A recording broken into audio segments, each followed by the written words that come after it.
Ja, kommer nu.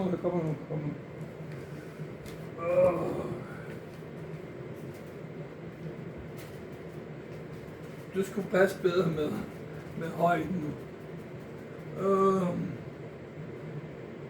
Jamen, hvad er det, Peter? Hvor fanden er du? Hvor fanden kommer du fra? Altså, de 2 verdener, jeg levede, de er døde nu. Begge 2. For nede i Italien, der kan du ikke få en ordentlig Canino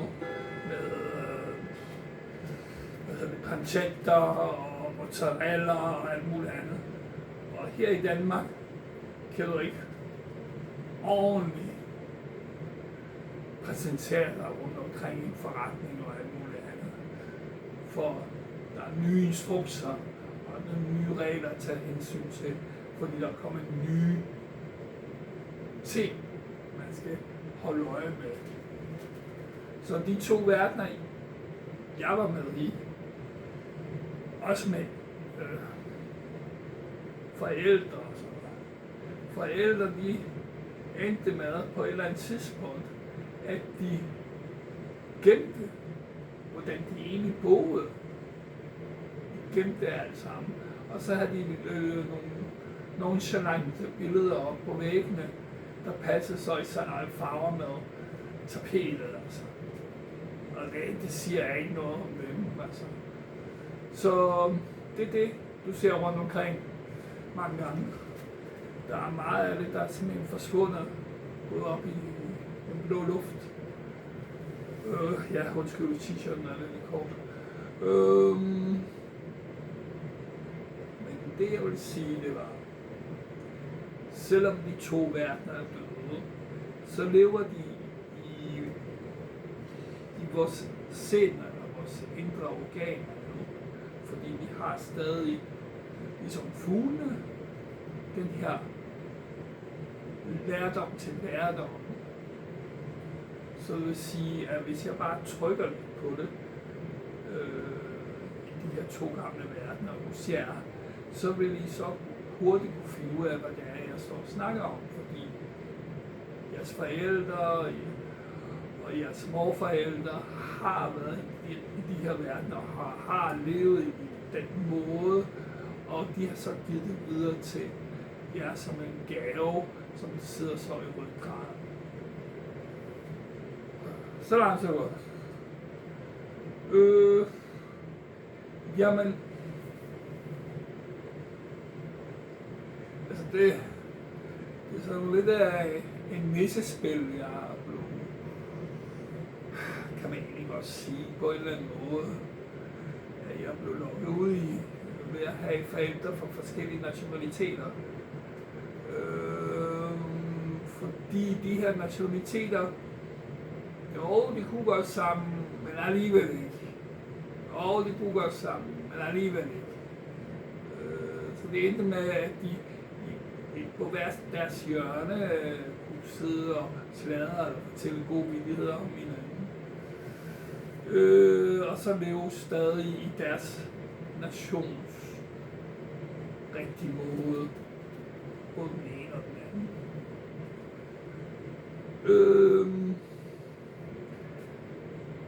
Det har jeg så bokset med. Hvad skal jeg være? Skal jeg være det ene? Skal jeg være det andet? Skal jeg være det ene? Skal jeg være det andet?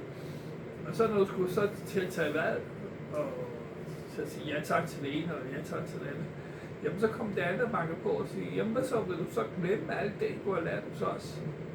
Og vil du så sige nej tak til os? Og det vil jeg ikke. Det er en del af mig, så det kan jeg ikke bare sådan. Altså, det er en del af mit liv. En del af, jeg har gennemlevet. Skal jeg så sådan skære over og så sige, nej, det er ikke mig. Så jeg boksede frem og tilbage hele tiden. Og troede, nu kom det ind. Og så tænkte jeg, jamen okay, hvis det ikke kommer her, så kan det være, at jeg kommer hos en anden nation, en anden nationalitet. Så det har jeg også prøvet. Øh, og så har jeg været venner med forskellige fra udlandet og også fra Danmark. Og jeg skal lige sige én ting. Altså, jeg sagde det sådan lidt kort og lidt for firkantet. Det er ikke sådan, at jeg kun har været efter de her piger, der er totalt mental danskere. Altså, selvom de har været totalt mentale danskere, så har de tit kommet hen til mig, og det har tit været dem, der så har prøvet at tage tilløb til mig, men så er jeg så mange gange ikke kunne forstå det, men ligesom, lad os sige på den måde, ligesom Superman, når han er i almindelig tøj. Det form for liv, ikke? Så jeg ikke rigtig kunne registrere det. Og nogle gange har jeg kunne registrere det, og så har jeg prøvet på at få det ud af det. Jeg har haft en del at se til, og jeg har også lavet mine dumheder. Altså. Det vil jeg ikke fortælle om nu. Det kan jeg fortælle om en anden gang. Jamen, hvordan skal jeg fortælle det? Altså nu fortæller jeg på dansk, fordi fortælle det på engelsk, det er ikke alle danskere, der forstår engelsk. Det er heller ikke meningen. Og det er heller ikke alle danskere, der forstår italiensk. Det er heller ikke meningen. Men min farmor og farfar, de mødte hinanden, fordi min farfar kom og spillede nede under hendes altan, fransk altan, tror jeg det var på det tidspunkt, med trompet. Jeg ved ikke, om det var en helt orkester, eller om man var alene. Jeg mener, det var et orkester. Og så spiller han trompet, og så på den måde gjorde han kur til hende, til at de kunne finde sammen i fremtiden. Han blev så gift med hende, og han havde så, at når han kom hjem til middag kl. 12, eller lidt i 12, så skulle maden være på bordet præcis kl. 12. Det vil sige, at han kom ind ad døren 2-3 minutter i 12, og så skulle min farmor så skynde sig og stille maden på bordet, for at den skulle være parat kl. 12. Det er der nok lidt usædvanligt i dag at gøre det samme, men det var det form for samarbejde, de havde dernede, at min farmor holdt sig i huslige og vaskede tøj og bla bla bla bla, og min farfar holdt sig så til sit arbejde og gjorde det. Min farfar var så på et tidspunkt, fik han muligheden for at kunne overtage en forretning, som han lavede om til en kiosk-bladhandler. Og han havde blade fra hele verden. På en eller anden måde, men meget af det synkroniseret til italiensk. Eva, Elle, hvad er det, de hedder, Ue, Amica,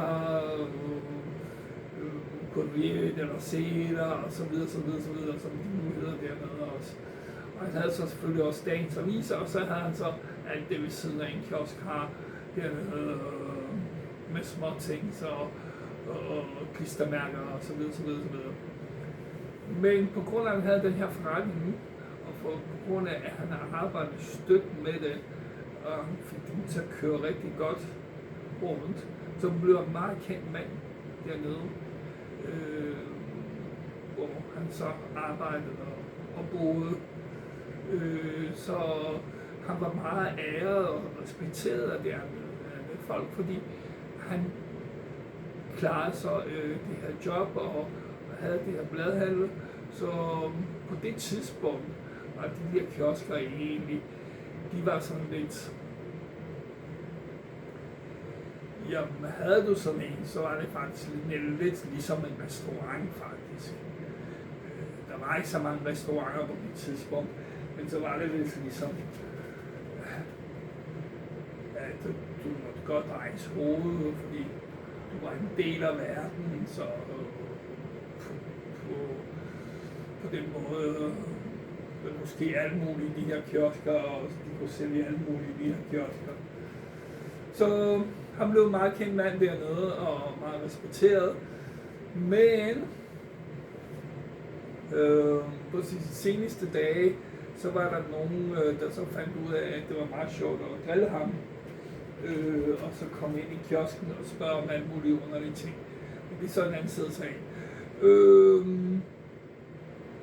Men han levede sit liv sådan faktisk, med at gå i den her kiosk, og så kl. 12 gå hjem og spise, og så var det noget med, at så skulle de hvile sig, ikke? Og så kl. 4 så tilbage igen på arbejde, og så videre, så videre, så videre. Og min farmor gjorde så alt det huslige.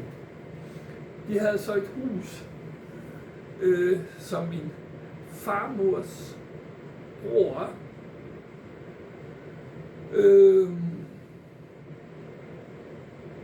havde, og som stod tomt, og som de så flyttede ind i efterhånden.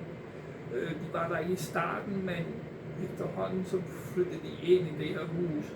Men de havde også nogle andre steder, de boede, men da min far og mor kendte hinanden, så havde de allerede det der hus, vist nok. Og så var det noget med, at så var toilettet, det var så midt i køkkenet.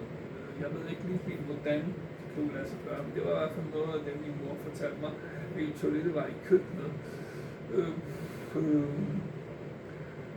Det blev så senere skubbet væk. Men hun var med så til de her, min far havde 3 andre brødre, og de var 4 i alt. Og de slås med hinanden og diskuterede, og hver især af dem, de havde så valgt deres retning af, hvordan de ville være resten af livet. Og min onkel var meget generøs, fordi han sejlede og var steward ombord på de her kæmpe Titanic-amerikanske linere, som så sejlede mellem Italien og USA. Og der var så steward ombord, hvor så noget hans, jeg ved ikke lige helt, hvor den hænger sammen med, men noget af hans familie, bekendt og så videre, de flyttede til USA på et tidspunkt, og dem besøgte han altid, når han så var i USA. Men når han så kom tilbage, så havde han en masse gaver med, og han havde det så til min far og hans brødre, og de slås så altid om de her gaver, og så videre, så videre, så videre. Det er sådan set sådan min farmors og farfars side, fordi min mor og min far, de boede i starten hjemme hos min farmor og farfar, og de fik faktisk dobbeltsengen. Så min farmor og farfar, de sov så inde i stuen i stedet for. Men ret hurtigt, så flyttede de så til turistbyen Sorrento, hvor de så fik en lejlighed. En rigtig flot lejlighed, og altså selvfølgelig en bil, fordi dernede skal man have bil, ellers så kan man ikke gøre noget som helst. Og så faktisk så satte de allerede ordet på at leve sådan lidt højere end normal standard familie, indtjeningsmæssigt og kulturmæssigt og alt muligt andet. Det havde de så muligheden for på det tidspunkt. Men der var også visse problemer med det.